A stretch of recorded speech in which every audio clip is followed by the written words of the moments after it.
Welcome to the next instalment of the Junction project. I've made a heck of a lot of progress since my last little clip. So let me just show you what's going on here. The circuit board is just about finished, and we'll zoom out. It's quite involved. There's quite a bit going on there.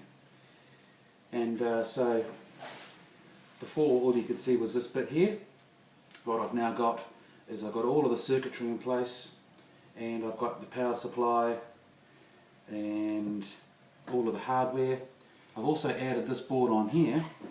So what we've now got is this extra piece of board here, which is actually designed to be snapped off, and that provides a daughter board which is going to go on top there with the foot switches, and that's also where I'm going to have the preamp board, which is going to go in there, printed, and so that'll snap off there. And so I thought, well, I've got all this extra stuff here, so I've made use of all that too, and those are going to be shields to go around the power supply so that any noise radiated from the switch mode is hopefully mostly caught by those and sent to earth. What does that look like in the real world? For those of you who are still wondering what the hell is this thing you're looking at, well, here it is over here. And what this is a cardboard mock-up. I'm pretty old school when it comes to that. You can 3D model all this stuff now by getting all the drawing files for all of these devices and using Inventor or 3D CAD. But I actually quite like just printing it off onto some cardboard and then cutting the pieces out and seeing how they fit together. And so what we've got going on here is, if we start down here, we've got our power supply. This is an off-the-shelf switch mode power supply. These are the two pieces that will be broken off from here, and then they'll be soldered into some slots, which is just a series of holes, and that will provide shielding. Here you've got your mains in.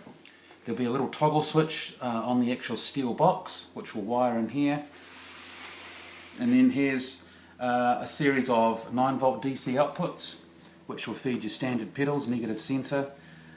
This one here is adjustable, so that'll be 7.5 up to 12 volts, so that will enable you to simulate a flat battery on a fuzz face, or if you like, run another 12 volt line 6 pedal. That there is a fixed 12 volt output, and that will run the 9 volt AC line 6 series, such as your delay modelers and all that. What I've also done, which I think is pretty handy, is I've put another one on the side here.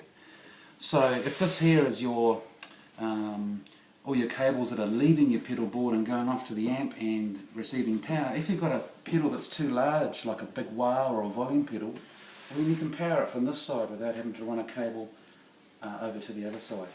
So handy once again. It's send and return, and that's guitar A, guitar B. That there is one of the outputs that are just switched from the distributor, and that is the left and right stereo out. On the other side, you've got your throughs once again coming from there.